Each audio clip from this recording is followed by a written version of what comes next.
Pemirsa, laga melawan Irak dinilai sebagai titik penentu nasib timnas Indonesia di ajang kualifikasi Piala Dunia 2026. Setelah kekalahan pahit dari Arab Saudi, pasukan Garuda tidak punya pilihan lain selain menang jika masih ingin mempertahankan mimpi ke Piala Dunia 2026. Kita akan membahasnya lebih dalam lagi bersama dengan pengamat sepak bola Haris Pardede. Halo, selamat sore Bung Harpa.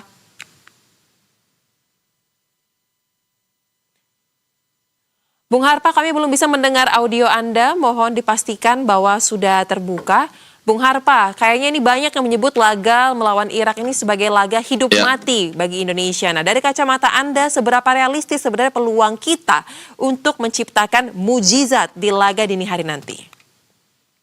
Ya, pertama-tama selamat sore waktu Indonesia Barat, selamat malam waktu Indonesia Tengah dan Timur. Pertama-tama soal peluang ya. Jadi dibaratkan ini menjadi sebuah final buat kita, karena kalau kita kalah udah pasti masuk kotak selesai. Kalau kita seri, maka peluang untuk lolos otomatis itu sudah juga pasti terkubur. Meskipun peringkat 2 masih ada. Nah, menang ini pun hitung-hitungannya juga ada syarat term and conditionnya. Kalau kita menang dengan skor 2-0, kita setidaknya mengunci peringkat kedua. Karena nanti selisih gol dan Irak dan Saudi itu salah satu pasti ada yang di bawah kita. Artinya kesimpulannya adalah kita harus menang setidaknya untuk menjaga peluang kita cukup besar untuk bisa lolos peringkat kedua. Ya, untuk peringkat otomatis, lolos otomatis memang ada tapi relatif kecil. Jadi tinggalkan hasil buruk, komposisi pemain yang buruk, formasi yang buruk saat menghadapi Saudi untuk menyambut nanti malam atau dini hari waktu Indonesia Barat menghadapi Irak.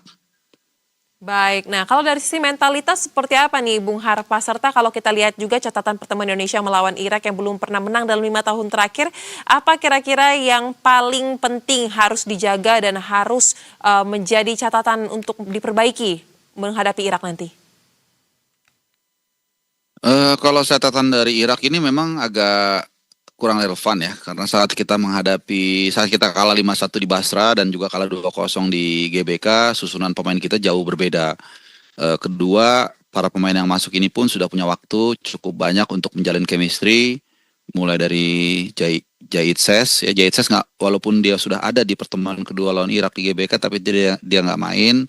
Ada Ragnar, Tom dan lain-lain, dan mereka sudah cukup banyak waktu lah untuk beradaptasi satu sama lain. Dan tentunya ini satu perbedaan yang harus kita manfaatkan menghadapi Irak nanti malam. Nah, masalahnya kan ada satu pertandingan yang kita babak belur. Kita bisa lihat bagaimana compang-campingnya pertahanan kita, terutama di sisi kanan yang dieksploitasi habis-habisan tanpa ada reaksi sebelum akhirnya Yaakob Sayuri ditarik menit 85. Kemudian lini tengah kita juga sangat inferior menghadapi Saudi.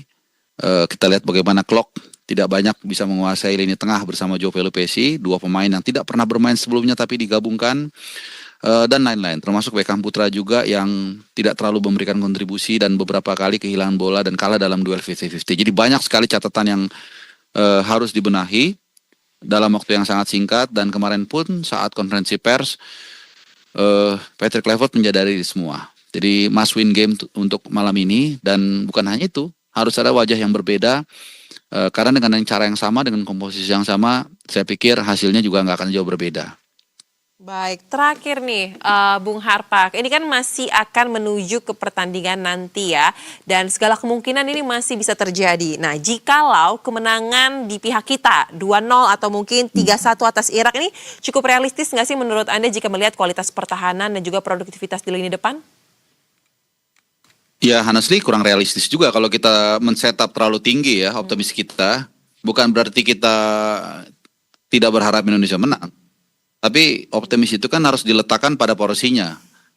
So, kalau kita lihat di pertemuan pertama itu kan kacau balau ya. Seperti yang kita saksikan, semua kita tahu lah gitu. Nah, artinya kalau kita nanti saat menerima DSP, susunan pemain 1 jam sebelum main itu kira-kira tidak ada formasi Drunken Master, ya mungkin kita bisa agak optimis. Baik. Tapi kalau kemudian diturunkan pemain yang sama, mungkin agak susah juga seperti itu.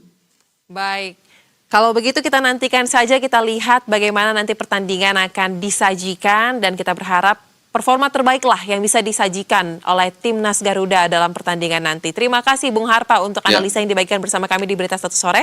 Salam sehat, selamat kembali beraktivitas.